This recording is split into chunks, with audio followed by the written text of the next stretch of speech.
আসসালামু আলাইকুম। এখন দেখবেন সংবাদ শিরোনাম।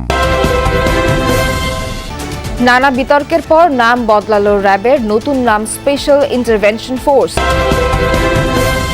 অতীতের তুলনায় ভালো ভোটের আশা স্বরাষ্ট্র উপদেষ্টার। কাল থেকে চট্টগ্রাম বন্দরে শ্রমিক কর্মচারীদের অনির্দিষ্টকালের কর্মবিরতি। নিউমারিন টার্মিনাল বিদেশিদের ইজারা দেওয়ার সিদ্ধান্ত বাতিলের দাবি। এরকম একটি লাভজনক প্রতিষ্ঠান আমরা কোনো প্রকারেই বিদেশির কাছে দিতে চাই না। যারা এই বন্দরকে বিদেশিদের দিতে চাচ্ছে তারা কিন্তু সবাই বিদেশি নাগরিক। জামায়াতের কাছে মুক্তিযুদ্ধের ইতিহাস প্রত্যাশিত নয়, এমনটাই মন্তব্য করেছেন বিএনপির স্থায়ী কমিটির সদস্য আমির খসরু মাহমুদ চৌধুরী। অন্যদিকে বিএনপির কেন্দ্রীয় নির্বাচন পরিচালনা কমিটির মুখপাত্র মাহাদি আমিন জানিয়েছেন, একটি দল ফ্যাসিবাদী আমলের তৈরি বয়ান নতুন করে ছড়ানোর দায়িত্ব নিয়েছে। বিএনপির জনপ্রিয়তা দেখে ব্যক্তিগত আক্রমণের নোংরা কৌশল চলছে অভিযোগ করেছেন বিএনপি নেতারা। কদিন বাদেই নির্বাচন, মাঠে চলছে প্রার্থীদের জোর প্রচারণা। বিএনপি চেয়ারম্যান তারেক রহমান দল আর জোটের বার্তা পৌঁছাতে ছুটছেন এক জেলা থেকে আরেক জেলায়। পাল্টাপাল্টি বক্তব্যে সরগরম ভোটের মাঠ। দলের পর্যবেক্ষণ জানাতে বিএনপির কেন্দ্রীয় নির্বাচন পরিচালনা কমিটি মঙ্গলবার ব্রিফিংয়ের আয়োজন করে। গুলশান অফিসে মুখপাত্র মাহাদি আমিন জানান, পর্যবেক্ষকদের তালিকা থেকে রাজনীতি সংশ্লিষ্টদের বাদ দিতে ইসিকে অনুরোধ করা হয়েছে। নির্বাচনী কাজে বাংলাদেশ ন্যাশনাল ক্যাডেট কোর অর্থাৎ বিএনসিসির ক্যাডারদের মোতায়েন করার একটি সিদ্ধান্ত আমরা দেখেছি, যাতে আমরা উদ্বিগ্ন। কেননা কলেজ ও বিশ্ববিদ্যালয় পড়ুয়া বিএনসিসি ক্যাডেটদের অনেকেই কোনো না কোনো রাজনৈতিক দল বা মতাদর্শের সাথে জড়িত থাকেন। ফলে তাদেরকে নির্বাচনে সম্পৃক্ত করলে তা অবাধ, সুষ্ঠু ও নিরপেক্ষ নির্বাচনের পথে অন্তরায় সৃষ্টি করতে পারে। বিভিন্ন ইস্যুতে জামাত বিএনপির প্রচারকে অনুকরণ করছে উল্লেখ করে তিনি বলেন, বিষয়টিকে ইতিবাচকভাবেই দেখছে তার দল। বিএনপি সবসময় লিডারশিপে ছিল, ইতিবাচক রাজনীতি করেছে, অন্যান্য রাজনৈতিক দল সেটাকে অনুসরণ করছে এবং সৌহার্দ্যপূর্ণ সেই রাজনীতি তো আমরা চাই আগামীর বাংলাদেশে। আগামীর বাংলাদেশ হোক সৌহার্দ্যপূর্ণ, আগামীর বাংলাদেশে যার যা ইতিবাচক আমরা সেটিকে অনুসরণ করি।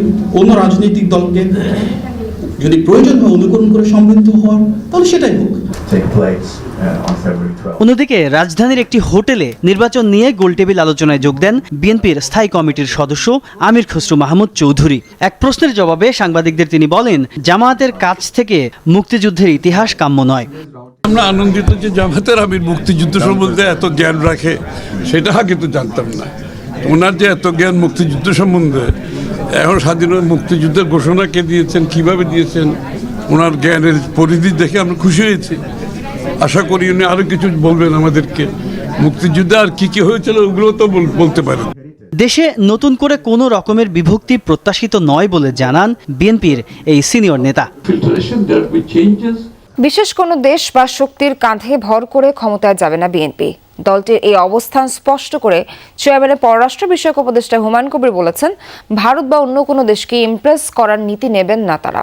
জানালেন, সরকার গঠন করতে পারলে জনগণকে না জানিয়ে কোনো রাষ্ট্র বা বিদেশি কোম্পানির সাথে চুক্তিও করা হবে না। দাবি, ভারত পাকিস্তানের মতো গোয়েন্দা সংস্থা নির্ভর নয়, আগামীর বাংলাদেশের কূটনৈতিক সিদ্ধান্ত নেবেন রাজনীতিকরা। বিএনপির যুগ্ম মহাসচিব ও চেয়ারম্যানের পররাষ্ট্র বিষয়ক উপদেষ্টার সাথে কথা বলেছেন সহকর্মী মাহফুজ মিশু। দিল্লি নয়, পিন্ডি নয়, নয় অন্য কোন দেশ, সবার আগে বাংলাদেশ। সবার আগে বাংলাদেশ, মূলত এ বার্তা নিয়েই ভোটের মাঠে বিএনপি। সেখান থেকেই প্রশ্ন, সরকার গঠন করতে পারলে কূটনীতির অগ্রাধিকার কি হবে? দলটি বলছে, আলাদা কোনো দেশকে গুরুত্ব দেবে না তারা। কূটনীতির পথ চলা হবে বহুপাক্ষিক, সাথে স্থায়ী কোনো বন্ধু বা শত্রু নয়, দ্বিপাক্ষিক সম্পর্ক হবে পরিবর্তনশীল দেশের স্বার্থেই।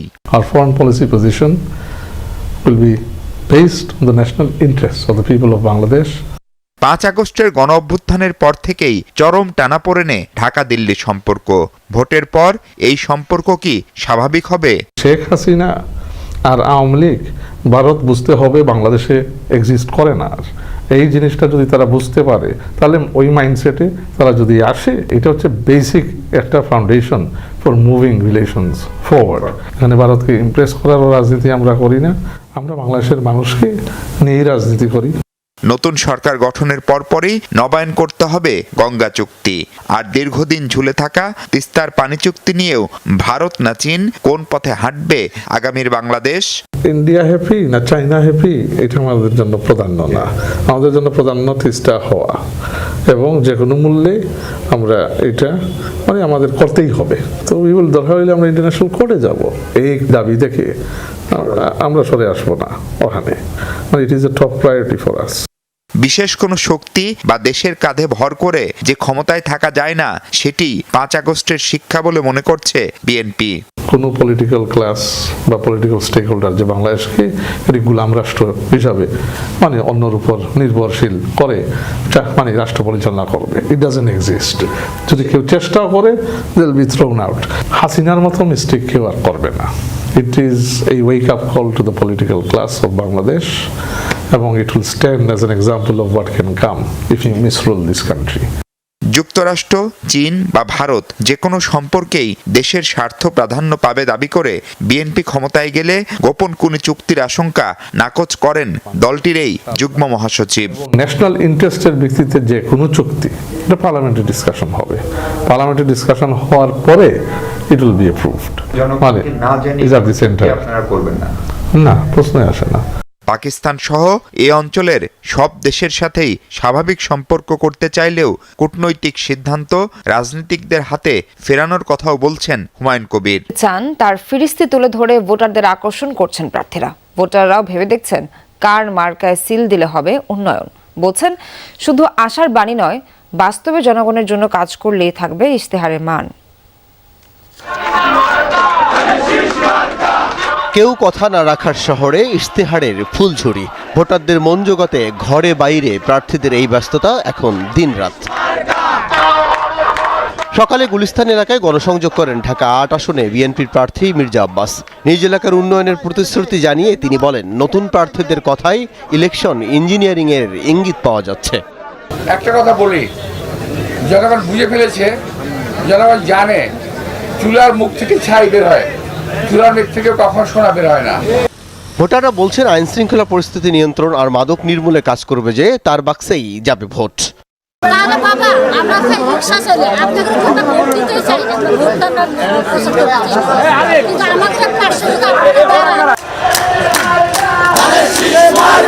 পল্লবী এলাকায় গণসংযোগ করেন ঢাকা ১৬ আসনের বিএনপির প্রার্থী আমিনুল হক। অভিযোগ করেন জামায়াতে ইসলামীর নেতারা অপপ্রচার চালিয়ে নির্বাচনী পরিবেশ অস্থির করার চেষ্টা করছে। ঢাকা ১৮ আসনে গণসংযোগ করেছেন বিএনপির আরেক প্রার্থী এস.এম. জাহাঙ্গীর হোসেন। জনগণের যখন যে সমস্যাটা সামনে আসবে, আমরা সেটা নিয়ে আমরা কাজ করব। পাশাপাশি সেবাটা, আমরা সিটি কর্পোরেশনের বিল আমরা ট্যাক্স দিচ্ছি, অথচ আমরা সেই সেবা পাচ্ছি না। আমরা একটি অবাধ সুষ্ঠু নিরপেক্ষ নির্বাচনের অপেক্ষা রয়েছে। এই সময় একটি দল এই ধরনের মিথ্যাচার, অপপ্রচার করে বা মানুষকে বিভ্রান্তি করে একটি অস্থিতিশীল পরিবেশ তৈরি করার চেষ্টা করছে।